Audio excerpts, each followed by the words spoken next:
Hello friends, कैसे हैं आप लोग। सबसे पहले मैं आप लोगों को रिपब्लिक डे की बहुत बहुत शुभकामनाएं देना चाहता हूं। हमें याद होना चाहिए कि रिपब्लिक डे क्यों सेलिब्रेट करते हैं और इसके पीछे इतिहास हमारा क्या रहा है। और जब हम रिपब्लिक डे को किसी को एज ए चीफ गेस्ट के रूप में इनविटेशन देते हैं, जैसे 2024 का जो हम रिपब्लिक डे सेलिब्रेट कर रहे हैं, फ्रांस के जो प्रेसिडेंट हैं मैक्रोन, जो कि इमानुअल मैक्रॉन, उनको हमने इनविटेशन दिया। इससे पहले हम यूनाइटेड स्टेट ऑफ अमेरिका के जो प्रेसिडेंट थे जियो बाइडन, उनको किया था। ठीक है, बट उनका शेड्यूल बिजी होने की वजह से जो कि वो वहाँ पे इंडिया में नहीं विजिट कर पाए। और जब हम किसी को विजिट करवाते हैं या फिर किसी को बुलाते हैं तो पूरा का पूरा जो है कि आपका प्रोटोकॉल्स होते हैं, सभी चीज़ें डिटेल में होती हैं। कब कहाँ कैसे क्या भाषण दिया जाएगा, किससे मिलेंगे, कब मिलेंगे, किस स्थान पे मिलेंगे, कहाँ मिलेंगे, ये सभी चीज़ें डिसाइड होती है। बट हम उस पर नहीं जाते हैं। ठीक है, हम कभी और डिस्कस करेंगे। बट मैटर यहाँ पे ये है कि हम काफ़ी दिन से सुनते आते रहे हैं कि जो अपोजिशन पार्टी होती है, उनके जो एमपी होते हैं, उनको एट प्रेजेंट टाइम में जो रूलिंग गवर्नमेंट है वो उनको सस्पेंड करवा दी। या फिर बोल सकते हो स्पीकर जो हमारे प्रिसाइडिंग ऑफिसर होते हैं लोकसभा राज्यसभा के, उन्होंने सस्पेंड कर दिया। मतलब की है कि उनको हाउस से जो कि सेशन में बैठने या फिर उनमें पार्टिसिपेट करने के लिए विंटर सेशन में उनको जो कि मना कर दिया गया। भाई आप नहीं आ सकते, अगर आप आते हैं तो आपके ऊपर कार्रवाई होगी। मोर देन 141 के आसपास जो कि जो अपोजिशन पार्टी की थी, जो एमपी थे, उनको सस्पेंड कर दिया गया। और दूसरी तरफ ये भी देखा जाता है कि एट प्रेजेंट टाइम में 2014 एंड 2019 का जब लोकसभा का इलेक्शन हुआ था, उसमें पूरी तरह से क्लीन स्वीप कर रखी थी बीजेपी ने। मतलब अपोजिशन इतनी भी कोई बड़ी पॉलिटिकल पार्टी नहीं हुई कि उसको जो है कि लीडर ऑफ अपोजिशन का स्टेटस मिल सके। ठीक है, मतलब 55 सीट्स चाहिए होती है उसके लिए जो लीडर ऑफ अपोजिशन हो जाए, बट नहीं हुई। बट इतना मिला के अलग अलग पार्टियां जो है कि उसमें बनी, तो वो अप्रोक्सीमेटली 150 160 70, मतलब इतनी थी कि 200 के अंदर ही सब पार्टियां थी। उनको सस्पेंड कर दिया गया अप्रोक्सीमेटली 141। तो कहने को ये कहा जाने लगा कि अब हाउस में केवल रूलिंग पार्टी के ही एमपी हैं। तो इसी के कॉन्टेक्स्ट में अभी एक आर्टिकल द हिंदू में इतना अच्छा आया हुआ है, इस चीज़ को लेकर के मुझे लगा कि नहीं, हमें बात करना चाहिए कि नहीं, कि क्या रूल होता है जो हमारे अपोजिशन की जो पार्टियां होती हैं, जो एमपी में, जो लोकसभा राज्यसभा में बैठी होती है। देखिए, कहने के लिए तो ये कह सकते हो अपोजिशन है, बट सच्चाई तो ये है कि वो भी पहले अपोजिशन से पहले वो एक तरह का जो कि सांसद है या एमपी है किसी भी कंस्टिट्यूएंसी का। तो इसके लिए ये इंपॉर्टेंट ये बनता है कि वो भी कहीं ना कहीं उस वहाँ की पॉपुलेशन को रिप्रेजेंट करते हैं हाउस में, वहाँ की आवाज़ उठाते उठाते हैं लोकसभा राज्यसभा में। तो इस हिसाब से जितना एक रूलिंग पार्टी जो सत्ताधारी पार्टी है, उसके एमपी का राइट्स है बोलने और कुछ करने का, उतना ही राइट्स उनको भी है जो अपोजिशन के एमपीज हैं क्योंकि वो भी किसी कंस्टिट्यूएंसी का रिप्रेजेंटेशन करते हैं। इसी के कॉन्टेक्स्ट में अगर यहाँ पे हम इमेजेस देखेंगे तो आपको नजर आएगा, यहाँ पे हमारे प्राइम मिनिस्टर ऑफ इंडिया बैठे हुए हैं और एक तरफ प्राइम मिनिस्टर ऑफ इंडिया बैठे हुए यहाँ पे राहुल गांधी और प्राइम मिनिस्टर ऑफ इंडिया का मैं इस क्यों जो है कि जिक्र कर रहा हूँ, इसलिए जिक्र कर रहा हूँ कि इस समय अगर अब जो रूलिंग पार्टी है, सबसे जो स्ट्रॉन्ग जो रूलिंग पार्टी है, उसमें सबसे बड़ा स्ट्रॉन्ग जो फेस है, जो बढ़िया चेहरा है, ये जो है कि आप इस तरह से कह सकते हैं कि जो prime minister of India mister Modi ji का है। दूसरी तरफ यह भी है कि अपोजिशन में देखा जाए तो जो राहुल गांधी हैं, इनका अपोजिशन में सबसे बड़ा चेहरे के रूप में इनको देखा जाता है। सच्चाई ये भी है कि जब आप 1/10 या फिर 55 सीट्स अगर सिक्योर नहीं कर पाते हैं आपके इलेक्शन में लोकसभा में, तो आपको अपोजिशन पार्टी का स्टेटस नहीं दिया जाएगा। बट दूसरी तरफ यह भी होता है कि अगर कोई 1/10 अपोजिशन का जो स्टेटस पाने के लिए नहीं करता है, तो उसमें यह देखा जाएगा कौन सी ऐसी पार्टी सबसे नियरेस्ट 55 सीट के पास में है, तो उसमें जो है कि इंडियन नेशनल कांग्रेस को देखा जाता है। तो उसमें लीडर ऑफ अपोजिशन के स्टेटस इसको दिया गया है और ऐसा दिया जाता है, हालांकि कहीं मेंशन नहीं है।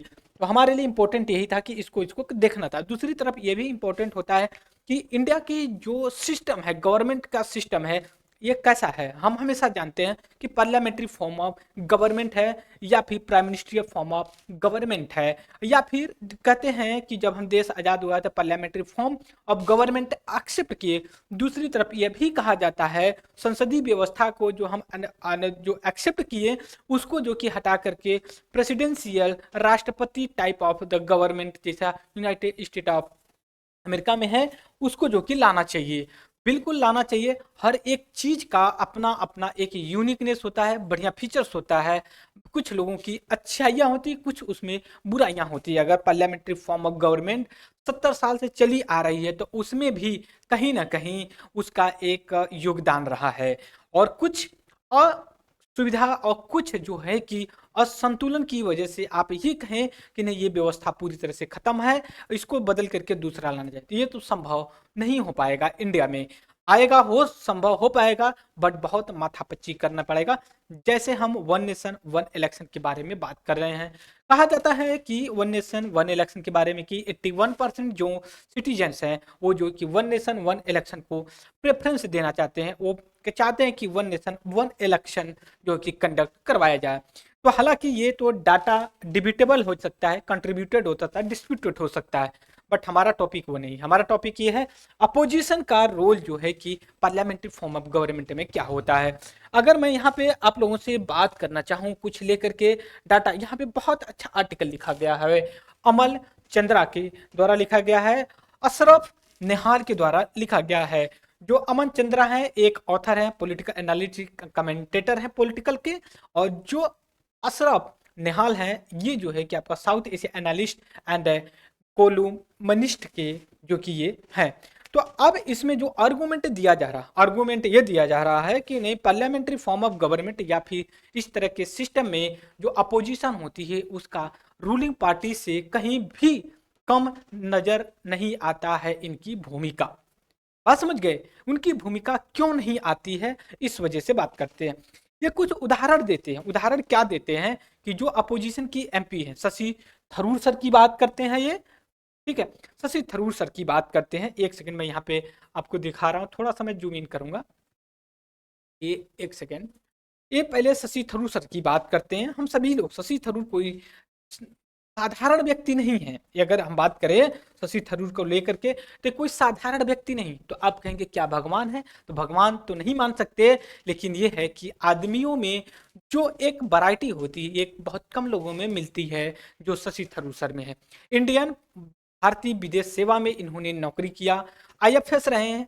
ये लेवल का इनका जो है कि टॉप लेवल का एजुकेशन सिस्टम हुआ इनका, और इन्होंने विदेश मंत्री का रोल भी भूमिका निभाई, और 3 या 4 बार जो कि एज एमपी के रूप में भी रहे हैं। तो इसमें ये कहा जा रहा है कि जो अपोजिशन के लीडर हैं हमारे शशि थरूर, इनका अब तक का लोकसभा में जो एमपी बने हैं सबसे ज़्यादा पार्टिसिपेट इन्होंने किया है। इनका जो अटेंडेंस रेट रहा है वो 94 रहा है। मतलब अगर 100 दिन अगर हाउस चलता है तो उसमें 94 दिन ये जो है कि इसमें पार्टिसिपेट करते हैं। और दूसरी तरफ ये होती है कि अगर 6 दिन नहीं करते तो समझ सकते 94% के आसपास इनका अटेंडेंस है। दूसरी तरफ ये कहा जाता है कि ये अप्रॉक्सीमेटली आप अगर हम बात करें कि जो औसत अटेंडेंस एमपी एमएलए का होता है, या फिर एमएलए का लोकसभा और या फिर असेंबली में, उनमें से कहीं से ज़्यादा है। अगर एवरेज दिखाया जाए इसमें जो बता रहे हैं नेशनल लेवल पे 79% औसत है, और राज्य विधानसभा की अगर हम बात करें तो 83% के आसपास अप्रॉक्सीमेटली जो है कि क्या जो एवरेज है उससे ज़्यादा है। ठीक है, जो एवरेज है उससे कहीं ज़्यादा, कई गुना जो कि ज़्यादा है पार्टिसिपेशन में। दूसरी चीज़ यह भी है कि ये ऐसा नहीं कि बस पार्टिसिपेट करते हैं कि भाई जो हमें शौकिया हम जो कि पार्टिसिपेट करते हैं, नहीं, ऐसा नहीं है। देखिए शशि थरूर जो सर हैं ये एक तरह से बोल सकते हो बड़े ही कंस्ट्रक्टिव, और एक तरह के बोल सकते हो कि लिजेंडर पर्सन हैं, या फिर बोल सकते हो यूनिक पर्सन है।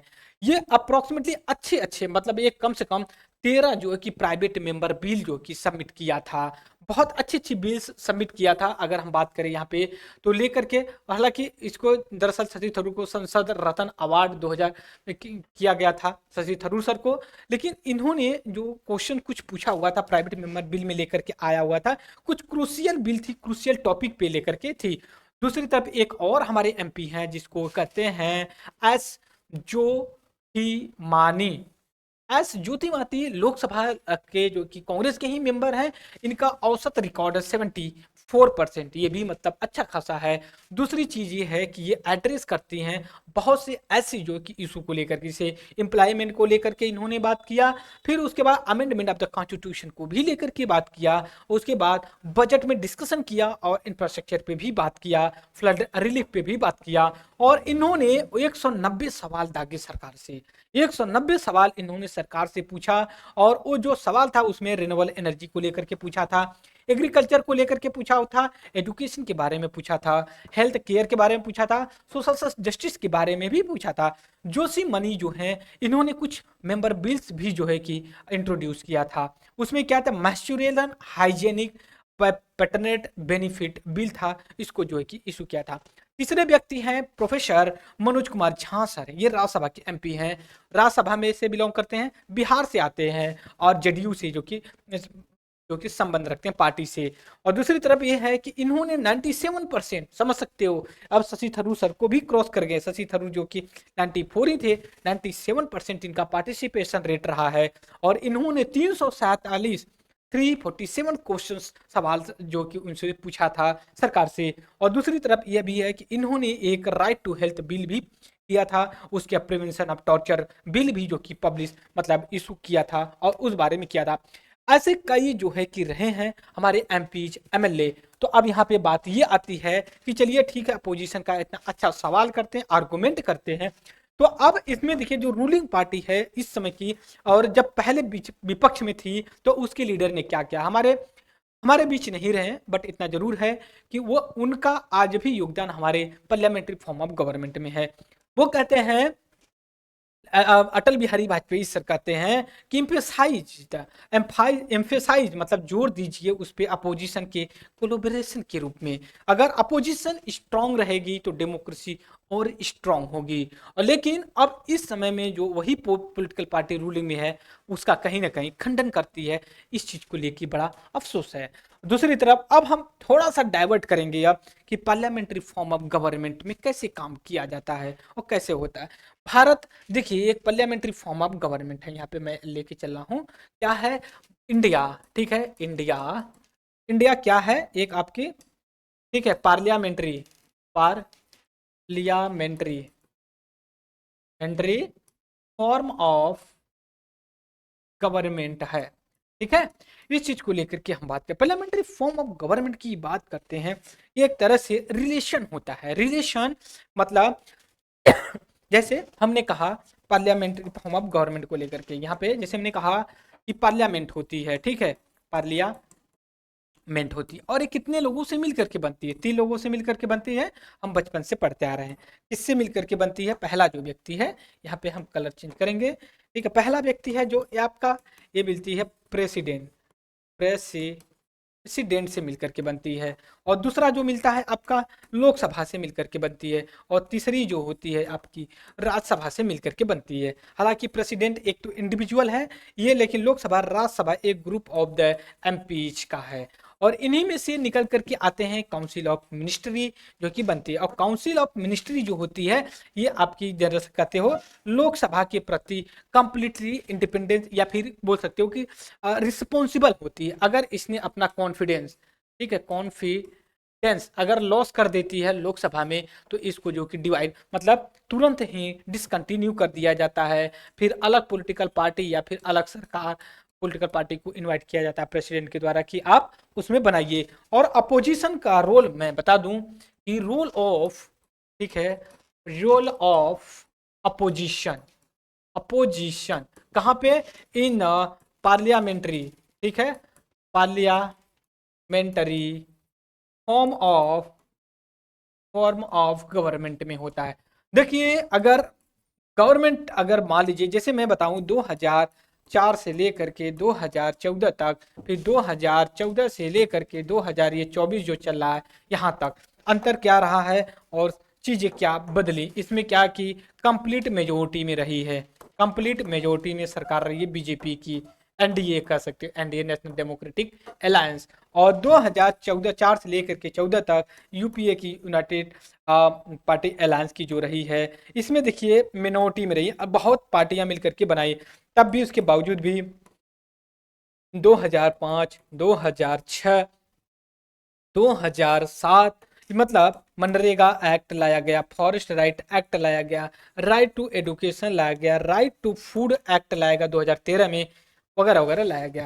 लेकिन अभी तक ऐसा कोई बिल नहीं पास किया गया जो आप ये बोल सकते हो हमारे समाज की वेलफेयर या अपलिफ्टमेंट की काम किया गया हो। हालांकि आप कहेंगे कि जम्मू कश्मीर का जो कि स्टेटस हटा दिया गया, बिल्कुल सही है, हटा दिया गया, ठीक है, लेकिन इनका उनसे कोई तुलना नहीं किया जाता।